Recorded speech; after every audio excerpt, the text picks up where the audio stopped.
सा अधिकार है कि मैं किसी को चीज दान देना चाहता हूं, और इसको कौन बताएगा? रिजू साहब ये बताएंगे कि ये प्रैक्टिसिंग मुस्लिम है या नहीं है? आपको लगता है? पहले दोस्तों फिर से आ चुके हैं एक और नई वीडियो लेकर। आज की वीडियो में देखने वाले हैं वक्फ बिल के खिलाफ इस सरदार सांसद ने सारे भाजपाइयों को खूब जमकर धोया। वहीं पर इस सांसद ने ये भी कहा कि बीजेपी इस बिल के जरिए से मुसलमानों की सारी चीज छीनना चाहती है। चलिए देखते हैं video. Original video link description में है। चलिए वीडियो शुरू करते हैं। ये बताएंगे कि ये प्रैक्टिसिंग मुस्लिम है या नहीं है? आपको लगता है? पहले मुस्लिम मारेंगे, फिर सिख मारेंगे, फिर क्रिश्चियन मारेंगे, ये आपकी सोच है। और किसी धार्मिक स्थानों पर तो लिमिटेशन एक्ट लागू नहीं होता, इनके ऊपर क्यों? आप जानबूझकर इनको अपनी लात के नीचे से दबाना चाहते हो, इनकी छाती पर चढ़ना चाहते हो, जानबूझ के मुसलमान को मारना चाहते हो, जानबूझ के इस देश में मिनॉरिटीज को खत्म करने। मेरे को बोलने का अवसर दिया, मैं वीडियो को पूरा जरूर देखें, वीडियो आगे शेयर भी करें। बिल का विरोध करने के लिए खड़ा हुआ हूं। मैंने आज देश के गृह मंत्री का अच्छे तरीके से भाषण सुना, और उन्होंने बार बार एक ही बात को, दो तीन बातों को ज्यादा जोर दिया। एक तो उन्होंने कहा कि विरोधी दल भ्रम फैला रहे हैं, मुसलमानों के बीच डर फैला रहे हैं। ये हमने फैलाया हुआ डर नहीं है।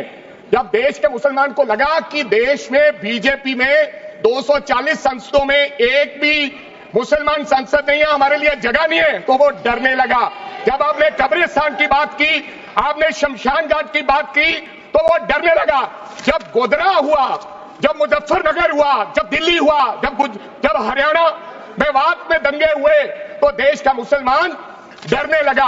और फिर क्या कहा गृह मंत्री साहब ने? आज गृह मंत्री साहब ने कहा कि 2013 का बिल अगर नहीं आता, यूपीए नहीं लेकर आती, तो आज इस बिल की जरूरत नहीं थी। क्यों बिल आए? क्योंकि आपको पता चल गया कि देश का मुसलमान हमारा साथ नहीं दे रहा। हमने हथकंडे अपना लिए, हमने आरएसएस की नीति अपना ली, हमने डंडा अपना लिया, दंगे हो गए, लेकिन मुसलमान हमारे साथ आने के लिए तैयार नहीं है। फिर आपको पता चला, आपने एक और आंकड़ा दिया, आपने कहा 1913 से 2013 तक केवल 18 लाख मुसलमानों का जमीन था, और 2013 से अब तक 21 लाख और हो गया, यानी कि 39 लाख टोटल जमीन हो गया।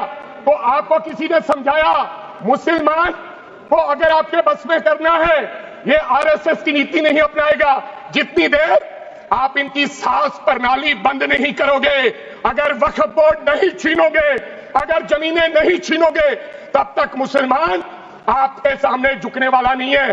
जैसा आपने पंजाब में करने की कोशिश की, किसान झुका नहीं, पंजाब के लोग नहीं झुके, सिख नहीं झुके, तो आपने एमएसपी का झगड़ा तक डाला हुआ है कि किसान की सांस प्रणाली बंद कर दो तो पंजाब अपने आप झुक जाएगा।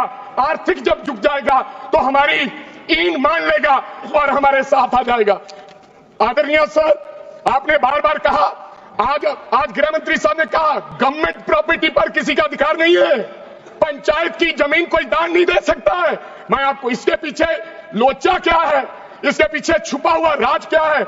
1947 में जब बंटवारा हुआ था, 47 से लेकर 1954 तक सारी प्रॉपर्टी गवर्नमेंट के नाम हो गई थी। उसके बाद 1954 में एक्ट बना, तो वो एक्ट में सर्वे हुआ 1961 टू 1970। सर्वे किसने किया?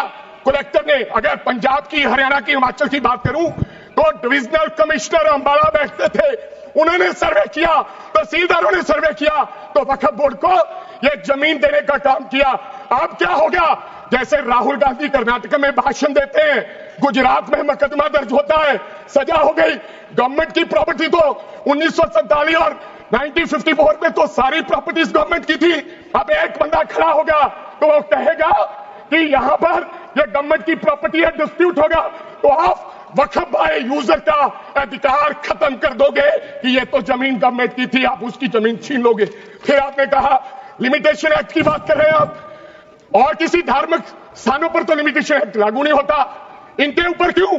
आप जानबूझकर इनको अपनी लात के नीचे से दबाना चाहते हो, इनकी छाती पर चढ़ना चाहते हो, जानबूझ के मुसलमान को मारना चाहते हो, जानबूझ के इस देश में मिनॉरिटीज को खत्म करना चाहते हो। इसको एक्सपांस करना, जानबूझ के मारना चाहते हैं मुसलमान को, फिर और लोगों पे होगा।